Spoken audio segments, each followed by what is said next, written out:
చేసుకుందాం. అసలు మనం దైవ గ్రంథంగా భావిస్తూ దైవ గ్రంథంగా చదువుకుంటున్న ఈ గ్రంథం అసలు ఎలా వచ్చిందనే విషయాలు బైబిల్ గ్రంథంలో నుంచి కొన్ని విషయాల ద్వారా మనం నేర్చుకుందాం. 2 పేతురు పత్రిక 1వ అధ్యాయము ఆఖరి వచనాన్ని మనం చదువుకున్నట్లయితే అక్కడ ఒక విషయం మనకు కనిపిస్తూ ఉంది.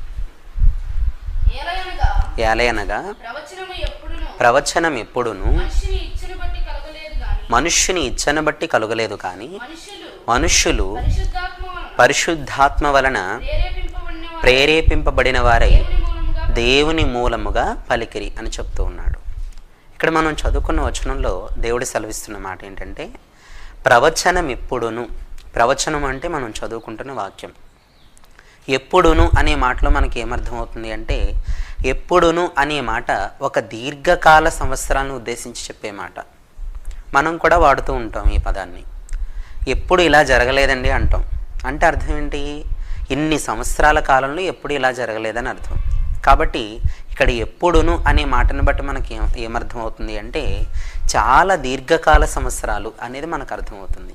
కాబట్టి మనం చదువుకుంటున్న బైబిల్ గ్రంథం ఏదైతే ఉందో అది ఒక సంవత్సరంలోనూ లేకపోతే ఒక కాలంలోనూ వ్రాయబడింది కాదు.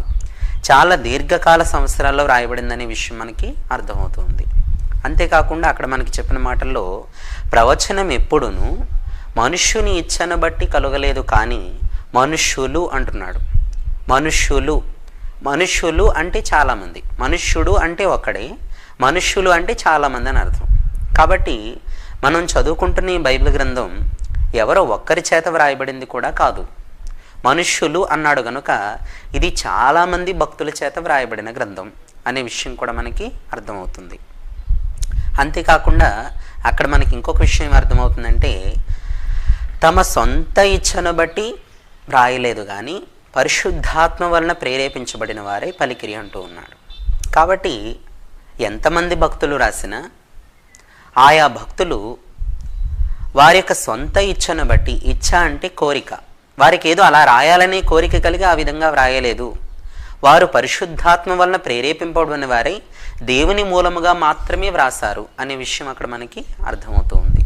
కాబట్టి ఇక్కడున్న వచనాన్ని బట్టి బైబిల్ గ్రంథం ఎలా వచ్చిందనే విషయం మనకు అర్థమవుతుంది. అంటే ప్రవచనం ఎప్పుడును అనే మాటను బట్టి చాలా దీర్ఘకాల సంవత్సరాల్లో వ్రాయబడిందని, మనుష్యులు అనే మాటను బట్టి చాలామంది భక్తుల చేత వ్రాయబడిందని, అలాగే మనుషుని ఇచ్చను బట్టి కలుగలేదు కానీ పరిశుద్ధాత్మ వలన దేవుని మూలముగా రాశారనే విషయాన్ని బట్టి ఏ భక్తుడు ఏ కాలంలో ఎక్కడ ఉండి రాసినప్పటికీ కూడా తన సొంత ఇచ్చను బట్టి రాయలేదని, దేవుని ఆత్మ ప్రేరణ వలన మాత్రమే వ్రాసారనే విషయం మనకి ఇక్కడ అర్థమవుతూ ఉంది. కాబట్టి మనం చదువుకుంటున్న ఈ బైబిల్ గ్రంథం ఎలా వచ్చింది అంటే ఆయా కాలాలలో ఆయా భక్తుల ద్వారా దేవుడు తన ఆత్మ ప్రేరణ ద్వారా వ్రాయించిన గ్రంథం. దీని ద్వారా మనకు ఒక గొప్ప విషయం తెలుస్తూ ఉంది. ఏంటంటే ఇది 1 సంవత్సర కాలంలో వ్రాయబడింది కాదు, చాలా దీర్ఘకాల సంవత్సరాల్లో వ్రాయబడింది.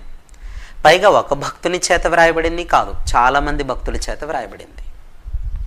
ఆయా కాలాలలో ఆయా భక్తుల చేత వ్రాయబడినదే అయినప్పటికీ కూడా మనం బైబిల్ గ్రంథాన్నంతటినీ కూడా జాగ్రత్తగా చదువుకుంటూ వెళ్తే ఇదంతా కలిపి ఎవరో ఒక్కరే ఒక్కచోటే కూర్చుని రాసినట్లుగా ఉంటుంది. మొత్తం బైబిల్ అంతా కూడా జాగ్రత్తగా చదువుకుంటూ వెళ్తే దానికి గల కారణం ఏంటంటే ఏ కాలంలో రాసినా ఏ భక్తుడు రాసినా దేవుని ఆత్మ మూలముగా మాత్రమే వ్రాసారు కనుక అంతా కలిపి ఒక్కరే రాశారన్నట్లుగా ఉంది.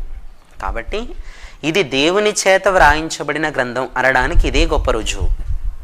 అందుచేత దేవుడు ఇలా ఒక గొప్ప ప్రణాళిక ప్రకారం, ఒక ప్లానింగ్ ప్రకారం ఈ గ్రంథాన్ని మనకి సిద్ధపరిచి ఇచ్చాడనే విషయాన్ని తప్పకుండా మనం గ్రహించాలి.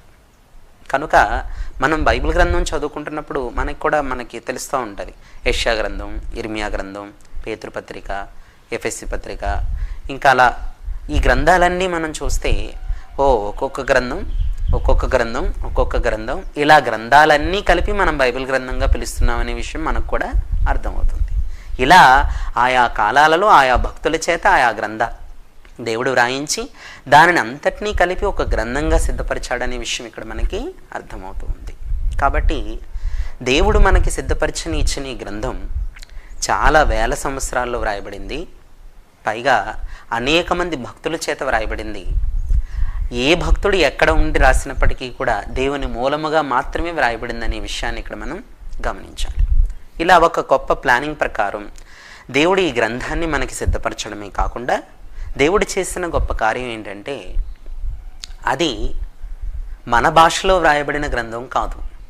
మీరు బైబిల్ గ్రంథం మొదటి పేజీలో చూస్తే ఇది ఆదిమ హెబ్రూ గ్రీకు భాషల నుండి తర్జుమా చేయబడింది అంటున్నాడు. కనుక ఎక్కడో మనకి తెలియని భాషలో వ్రాయబడిన ఈ గ్రంథం ప్రపంచవ్యాప్తంగా ఉన్న అన్ని భాషల్లోకి కూడా దేవుడు తర్జుమా అయ్యేలాగా చేశాడు. అలా తర్జుమా అయ్యేలా చేయడం అనేది ఏమాత్రం సామాన్యమైన విషయం కాదు. ఇప్పుడు చూడండి, ఏదైనా ఒక ఇంగ్లీష్ సెంటెన్స్ లేక ఒక ఇంగ్లీష్ పారాగ్రాఫ్ని మనం వేరే భాషలోకి తర్జుమా చేయాలంటే చాలా కష్టమవుతుంది, చాలా ఇబ్బంది అయిపోద్ది కూడా. ఒక్క పేపర్ మార్చడానికి, ఒక్క పేపర్ని తర్జుమా చేయడానికి. అలాగా ఇంత గ్రంథమైన ఈ బైబిల్ గ్రంథాన్ని ఈ ప్రపంచంలో ఉన్న మ్యాక్సిమం అన్ని భాషల్లోకి తర్జుమా చేయడం అంటే ఇది ఏమాత్రం సామాన్యమైన విషయం కాదు. సామాన్యమైన విషయం కాకపోయినప్పటికీ ఇది ఇంతలా అవ్వడానికి గల కారణం ఏంటంటే దేవుడే దీని వెనకాల ఉండి ఇది అనేక మందికి అందజేసే ప్రయత్నంలో తర్జుమా అయ్యేలాగా దేవుడే వెనకాల ఉండి నడిపిస్తున్నాడు కనుక అనేక మంది భక్తులు దీన్ని తర్జుమా చేయగలిగారు. కాబట్టి ఇది దేవుని యొక్క సహాయం వల్ల మాత్రమే ముందుకు వెళుతుందనే విషయాన్ని కూడా మనం ఇక్కడ గమనించాలి.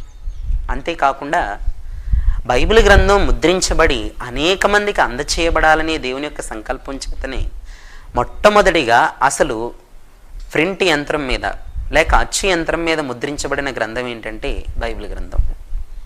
ఇంకా మనం జాగ్రత్తగా ఆలోచిస్తే తెలుస్తున్న విషయం ఏంటంటే అసలు బైబిల్ గ్రంథాన్ని ముద్రించడానికి అచ్చు యంత్రాన్ని కనుగొన్నారు.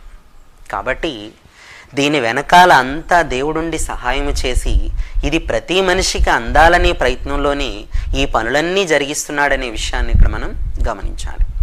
ఇవాళ ప్రపంచవ్యాప్తంగా అన్నింటికంటే ఎక్కువగా ముద్రించబడుతున్న గ్రంథం కానీ అన్నింటికంటే ఎక్కువగా చదవబడుతున్న గ్రంథం కానీ బైబిల్ గ్రంథం అనే విషయాన్ని మనం ఇక్కడ గ్రహించాలి.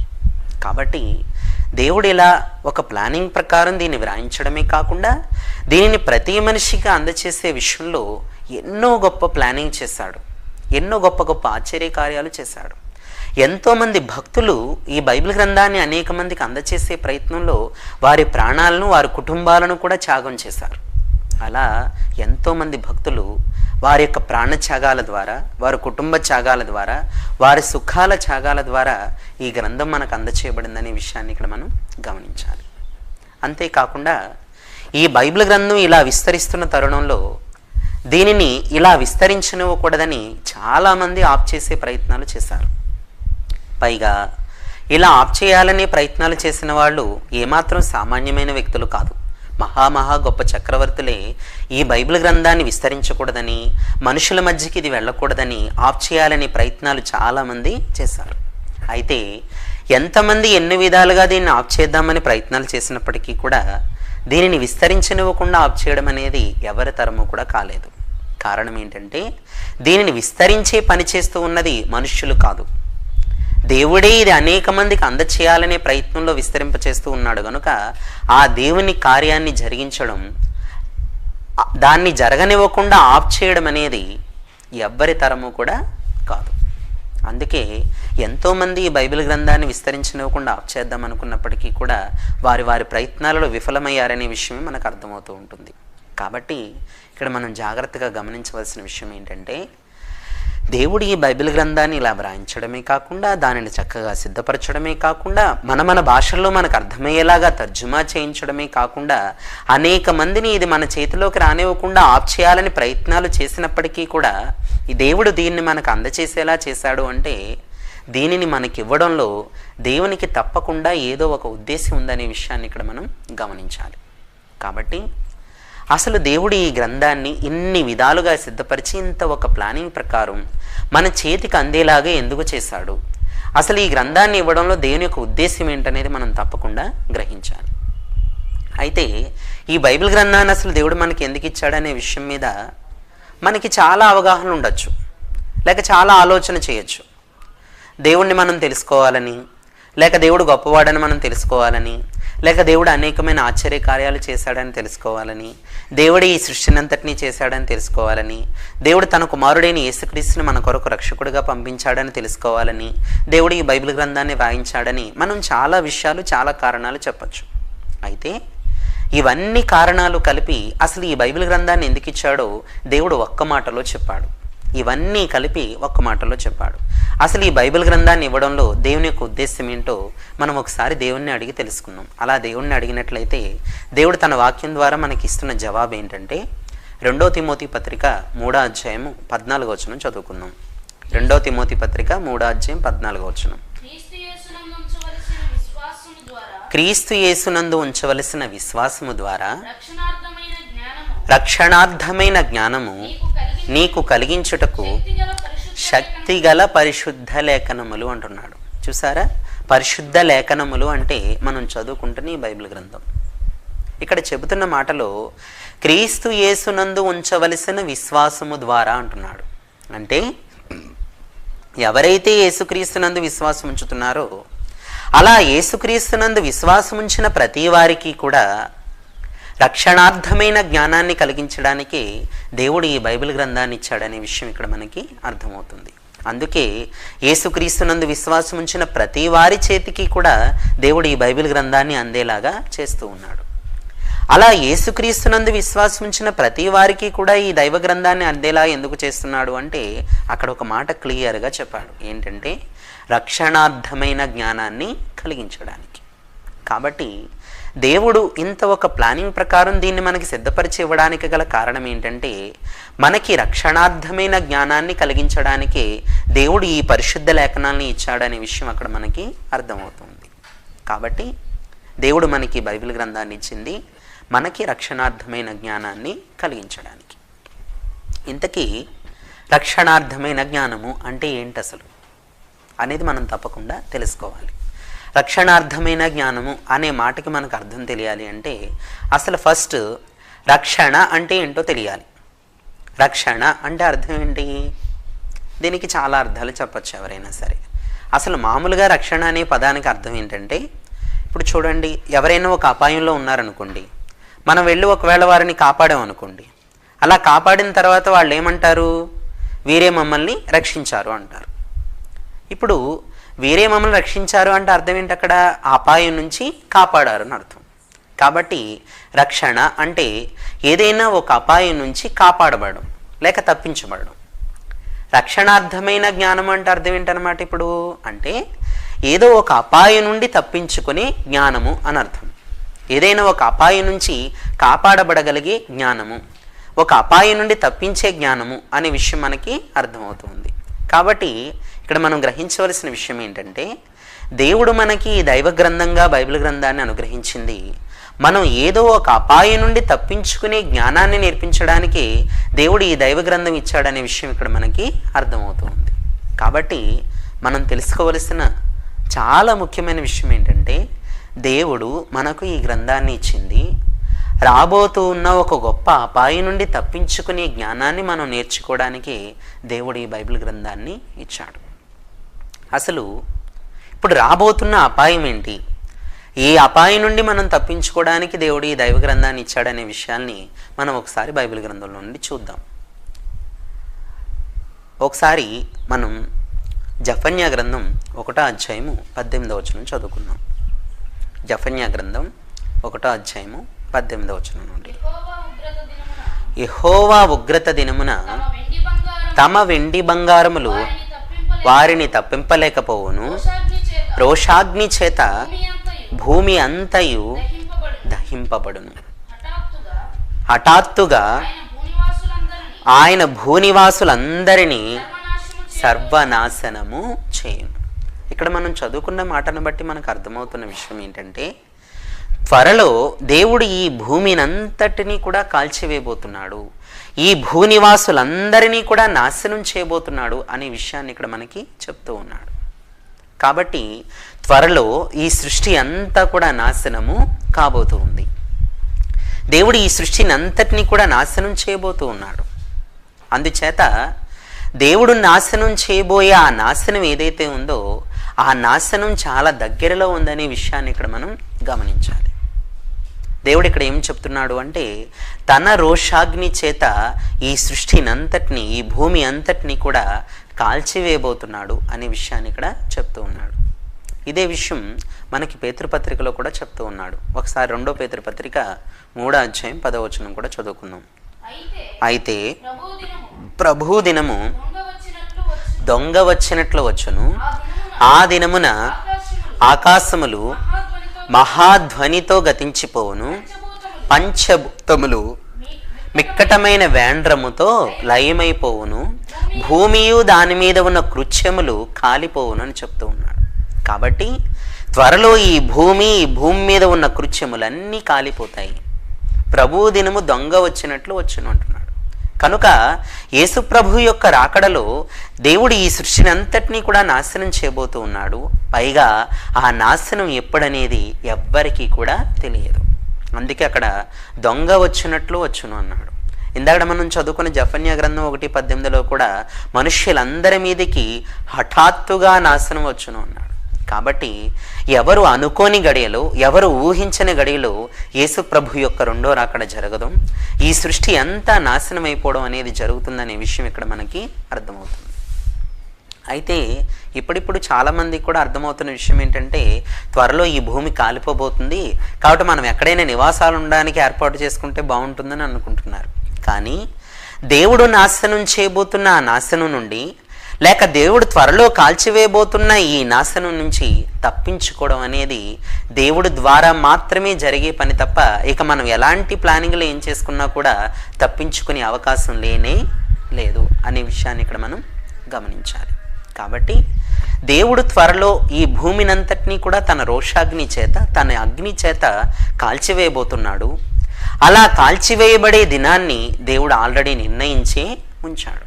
ఇప్పుడు మనం జఫన్యా గ్రంథం 2వ అధ్యాయం 1వ వచనం చదువుకున్నాం. జఫన్యా గ్రంథం 2వ అధ్యాయం 1వ వచనం.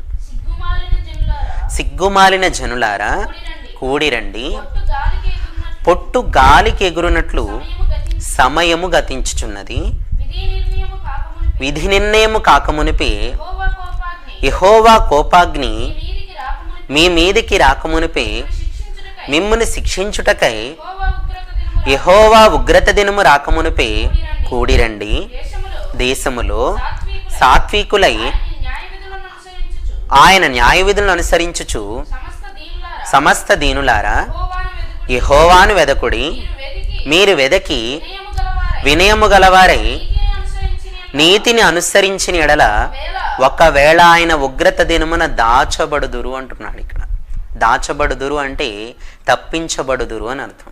కాబట్టి రాబోతున్న ఆ ఉగ్రత దినం ఏదైతే ఉందో ఆ ఉగ్రత దినాన్ని దేవుడు ఆల్రెడీ నిర్ణయించి ఉంచాడు. అందుకే సిగ్గుమాలిన జనులారా కూడిరండి, పొట్టు గాలికి ఎగురునట్లు సమయము గతించుచున్నది అన్నాడు.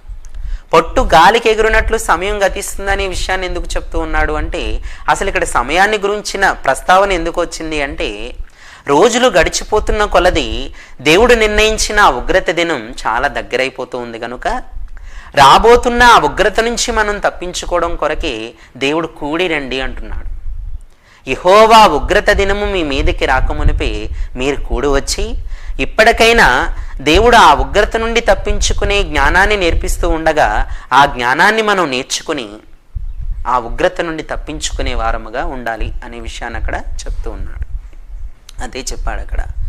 మీరు ఒకవేళ కూడి వచ్చి ఆయన చెప్పినట్లుగా నేర్చుకుని అలా జీవిస్తే గనక ఆయన ఉగ్రత దినమున దాచబడతారు అని చెప్తూ ఉన్నాడు. కాబట్టి మనుషులందరి మీదకి త్వరలో నాశనం రాబోతుంది అనే మాట తథ్యం. తప్పకుండా అది జరిగి తీరుతుంది. ఎందుకనంటే దేవుడు ఎన్నో వేల సంవత్సరాల క్రితమే దేవుడు బైబిల్ గ్రంథంలో ఈ మాట వ్రాయించాడు. సాధారణంగా పేతృపత్రికలో విషయాన్ని మాత్రమే మనం చూస్తూ ఉంటాం. ఈ విషయాన్ని క్రీస్తు శకం పేతురు ద్వారా మాత్రమే కాకుండా క్రీస్తు పూర్వమే జఫన్యా ప్రవక్త ద్వారా వ్రాయించడం అనే విషయాన్ని ఇక్కడ మనం గమనించాలి. కాబట్టి త్వరలో ఈ భూమినంతటినీ నాశనం చేస్తానని, దీనిని అంతటినీ కాల్చివేస్తానని దేవుడు క్రీస్తు శకం మాత్రమే కాదు క్రీస్తు పూర్వమే తెలియపరిచాడు. అలా దేవుడు తెలియపరిచిన విషయం ఏదైతే ఉందో అది జరిగి తీరుతుందని ఇప్పుడు మనుషులకి చాలా రుజువుల ద్వారా అర్థమవుతుంది. అందుకే త్వరలో ఈ భూమి కాలిపోబోతుందని చాలామంది సైంటిస్టులు కూడా చెప్తూ ఉన్నారు. అయితే ఇలా జరుగుతుందనే విషయాన్ని దేవుడు ఎన్నో వేల సంవత్సరాల క్రితమే బైబిల్ గ్రంథంలో వ్రాయించాడు. కాబట్టి ఇక్కడ మనం గ్రహించవలసిన విషయం ఏంటంటే, దేవుడు ఆది నుండి ఏదైతే జరుగుతుందని చెప్పుకుంటూ వస్తూ ఉన్నాడో అదంతా జరిగింది. చరిత్ర మనకు దాన్ని రుజువు చేస్తుంది. ఏమేమైతే జరుగుతాయని చెప్పుకుంటూ వచ్చాడో అవన్నీ చరిత్రలో జరిగినాయి. వాటికి బోల్డని రుజువులు చరిత్రలో మనకున్నాయి. ఇంకా ఈ ప్రస్తుతం మనం జీవిస్తున్న ఈ కాలంలో ఏమేమి జరుగుతాయని దేవుడు తన వాక్యం ద్వారా తెలియపరిచాడో అవన్నీ ప్రస్తుతం ప్రజెంట్ ఇప్పుడు జరుగుతూ ఉన్నాయి కూడా. అక్కడక్కడ భూకంపాలు కలుగుతాయి, అక్కడక్కడ కరువులు వస్తాయి, అక్కడక్కడ రాజ్యం మీదకి రాజ్యాలు లేచి యుద్ధాలు చేసుకుంటూ ఉంటారు, మనుషులు ఒకరినొకరు చంపుకుంటూ ఉంటారు. ఇలా ఆ రాకడికి ముందుగా లేక ఆ ఉగ్రత దినానికి ముందుగా ఏమైతే జరుగుతాయని ప్రభువు చెప్పాడో అవన్నీ జరుగుతూ ఉన్నాయి. ప్రభువు చెప్పినవన్నీ జరుగుతున్నాయి అనడానికి ఒక గొప్ప రుజువు ఏంటంటే, ఏమేమైతే జరుగుతాయని చెప్పాడో ఆ లిస్టులో ఒక మాట ఏంటంటే, మనుషుల మధ్య ప్రేమ చల్లారిపోద్దని కూడా చెప్పాడు. అది ప్రాక్టికల్గా మనం అందరం అనుభవిస్తున్నాం. మనుషుల మధ్యన ప్రేమ చల్లారిపోవడం అనేది మనకి కనిపిస్తూ ఉంది. అలా ఆ ప్రభువు రాకడికి లేక ఆ ఉగ్రత దినానికి ముందు ఏమేమైతే జరుగుతాయని దేవుడు సెలవిచ్చాడో అవన్నీ మన కళ్ళ ఎదుట జరిగిపోతున్నాయి కనుక త్వరలోనే దేవుడు చెప్పిన ఆ ఉగ్రత దినం మన మీదకి రాబోతుందనే విషయాన్ని మనం గ్రహించి ఇప్పటికైనా సరే దేవుడు ఆ ఉగ్రత నుండి తప్పించుకోవడానికి కావలసిన జ్ఞానాన్ని నేర్పించడానికి ఇచ్చిన ఈ బైబిల్ గ్రంథాన్ని మనం రోజు చదువుకుంటూ దానిని ధ్యానం చేసుకుంటూ ఆ గ్రంథంలో దేవుడు మనకి చెప్పిన విధంగా మన జీవితాన్ని ఒకవేళ మలుచుకున్నట్లయితే తప్పకుండా రాబోతున్న ఆ ఉగ్రత నుంచి మనం తప్పించుకోగలుగుతాం. ఇంత దేవుడు వివరంగా తెలియపరిచినా కూడా ఇంకా మనం ఆ బైబిల్ గ్రంథాన్ని చదవడం కానీ దాన్ని ధ్యానం చేయడం కానీ అలా జీవించడం కానీ ఒకవేళ చేయకపోతే ఆ ఉగ్రత నుంచి మనల్ని ఎవ్వరూ కూడా తప్పించలేరు అనే విషయాన్ని ఇక్కడ మనం గ్రహించాలి. అందుచేత ఇప్పటికైనా మనం బైబిల్ గ్రంథాన్ని దేవుడు మనకు అనుగ్రహించిన దైవ గ్రంథాన్ని చదువుకుంటూ ధ్యానించుకుంటూ అలా జీవించే వారముగా ఉండాలి. అయితే ఇప్పటి వరకు మనం చెప్పుకున్న విషయం అంతటిని బట్టి దేవుడు మనకు అనుగ్రహించిన ఈ దైవ గ్రంథాన్ని చదువుకోవడం కానీ ధ్యానం చేసుకోవడం కానీ లేక దాంట్లో ఉన్నట్లుగా జీవించడం కానీ మనకు ఎంత అవసరం అన్నమాట. ఎంత అవసరం అంటే మీ అందరూ అనొచ్చు చాలా అవసరమని. ఆ చాలా అంటే ఎంతో మీకు అందరికీ అర్థమయ్యేలా చెప్తాను, జాగ్రత్తగా వినండి నా మాట. దీనిని మీరు చదవడం ద్వారా ధ్యానం చేయడం ద్వారా అలా జీవించడం ద్వారా రాబోతున్న ఆ ఉగ్రత నుంచి మీ ప్రాణాలని కాపాడుకోగలుగుతున్నారు. కాబట్టి ఇది మీకు ఎంత అవసరం అంటే నిజంగా మీ ప్రాణాన్ని కాపాడుకునేంత అవసరం. ఈ మాట నేను ఎంత స్ట్రెస్ చేసి ఎందుకు చెప్తున్నాను అంటే, నిజంగా మనిషికి ప్రాణాన్ని కాపాడుకునేంత అవసరం ఏర్పడినప్పుడు అసలు దేనికి కూడా వెనకాడడు. చూడండి, ఎవరైనా మనల్ని చంపేయాలని వస్తూ ఉన్నారనుకోండి, మనం ఏం చేస్తాం? మన ప్రాణాన్ని కాపాడుకునే ప్రయత్నాలు దేనికి వెనకాడు, ఎలాగైనా పరిగెట్టేస్తాం, ఏ మడ్డున్నా తప్పించుకుని వెళ్ళిపోతూ ఉంటాం. మరి దేవుడు మనకిచ్చిన ఈ దైవ గ్రంథంలో ఉన్న విషయాన్ని ధ్యానం చేయడం అలా జీవించడం అనేది మన ప్రాణం కాపాడుకునేంత అవసరమైనప్పుడు దీనిని చదవడం విషయంలో కానీ ధ్యానం చేసే విషయంలో కానీ అలా జీవించే విషయంలో కానీ మనం కూడా దేనికి వెనకాడకూడదు. ఇలా మనల్ని చేయనివ్వకుండా ఏదైనా ఆప్ చేయగలుగుతుంది అంటే ఒకవేళ నిజంగా దానిని ప్రాణం కాపాడుకునేంత అవసరంగా మనం భావించట్లేదని అర్థం. కాబట్టి ఎవరైతే దానిని ప్రాణం కాపాడుకునేంత అవసరంగా భావిస్తారో వారి యొక్క జీవితం భక్తి జీవితంలో ముందుకు వెళుతూ ఉండగా ఎన్ని అడ్డంకులు వచ్చినా వారు ఆగే పరిస్థితే లేదు. ఆ వాళ్ళ భక్తులందరూ కూడా నిజంగా దాని ప్రాణం కాపాడుకునేంత అవసరంగా భావించారు. కాబట్టి వారిని ఏవి ఆఫ్ చేయలేకపోయి వారు ముందుకు వెళ్ళి ఆ దేవుడు చెప్పిన విధంగా జీవించి వారి జీవితాలను దేవుని రాజ్యానికి వారసులుగా చేసుకోగలిగారు.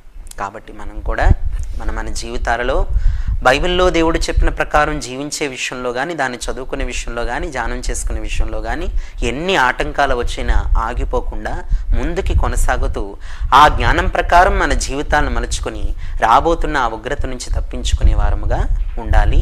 ఆ దేవుని రాజ్యంలో చేరి ఆ దేవునితో పాటు సంతోషించే వారముగా ఉండాలి. అలా మీరందరూ కూడా ఉంటారని ఆశిస్తూ ఆశీర్వదిస్తూ నేను ముగిస్తూ ఉన్నాను. ప్రార్థన చేసుకుందాం. పరిశుద్ధుడవైన మా దేవ, మహోన్నతుడవైన మా తండ్రి, నీ గొప్ప నామానికి వందనాలు, స్తోత్రాలు ప్రభు. నీ ప్రియకుమారుడైన యేసుక్రీస్తు ప్రభువు ద్వారా ఎంతో గొప్ప రక్షణ భాగ్యమును మీరు మా కొరకు సిద్ధపరచడమే కాకుండా ఆ రక్షణలో మేమందరము ఫలించాలని, ఆ రక్షణలోనికి మేమందరము కూడా రావాలని, ఆ రక్షణకు సంబంధించిన రక్షణార్థమైన జ్ఞానాన్ని మాకు తెలియపరచడానికి మీరు మాకు అనుగ్రహించిన ఈ దైవ గ్రంథాన్ని బట్టి నేను ఎంతగానో స్తుతిస్తూ ఉన్నాం. కాబట్టి మాకు రక్షణార్థమైన జ్ఞానాన్ని ఇవ్వడానికి మీరు అనుగ్రహించిన ఈ గ్రంథాన్ని మేము నిరంతరము కూడా చదువుకుంటూ, దానిని ధ్యానం చేసుకుంటూ, దాంట్లో ఉన్న దాని ప్రకారం మా జీవితాన్ని జాగ్రత్తగా మలుచుకుంటూ, రాబోతున్న ఆ ఉగ్రత నుండి తప్పించుకుని దేవాని ప్రియకుమారుడైన యేసుక్రీస్తు వారి యొక్క రాజ్యంలో చేరి మీతో పాటు సంతోషించే భాగ్యాన్ని మీరు మాకు కలుగు చేయమని వేడుకుంటూ ఉన్నాం. అలాగే ఇంతవరకు ఎంతో భక్తి శ్రద్ధలతో నీ వాక్యాన్ని ఆలకించిన బిడ్డలందరినీ మీరు ఆశీర్వదించండి, వారి కుటుంబాలను ఆశీర్వదించండి. ఎవరికైనా అనారోగ్య పరిస్థితులు ఉంటే మీరే స్వస్థపరచండి. ఇలా వాక్యాన్ని విన్న విధానాన్ని బట్టి వారి కుటుంబాలలో ఎన్నో రెట్లు ప్రతిఫలాన్ని, ఆశీర్వాదాన్ని బిడ్డలకు, వారి కుటుంబాలకు మీరు అనుగ్రహింపచేసి దేవా ఇలాగను మేము మరలా కలుసుకుని నీ వాక్యాన్ని ధ్యానం చేసుకుని భాగ్యాన్ని కలుగు చేయమని, ఏది ఏమైనప్పటికీ, మేము ఎవరమైనప్పటికీ, ఎక్కడ ఉంటున్నప్పటికీ, ఏమి చేస్తున్నప్పటికీ అన్ని విషయాలలో నువ్వు చెప్పినట్లుగా జీవిస్తూ నిన్ను సంతోషపెట్టి నీ రాజ్యమును చేరుకుని నీతో పాటు మేము కూడా సంతోషించే భాగ్యమును కలుగు చేయమని, అన్ని వేళడానికి దివ్య సన్నిధిని మా అందరికీ తోడుగా ఉంచి నడిపించమని మా ప్రభువును మీ ప్రియకుమారుడునైన యేసుక్రీస్తు ప్రభువు వారి పరిశుద్ధ నామములో ప్రార్థించి వేడుకుంటూ ఉన్నాము తండ్రి. ఆమెన్.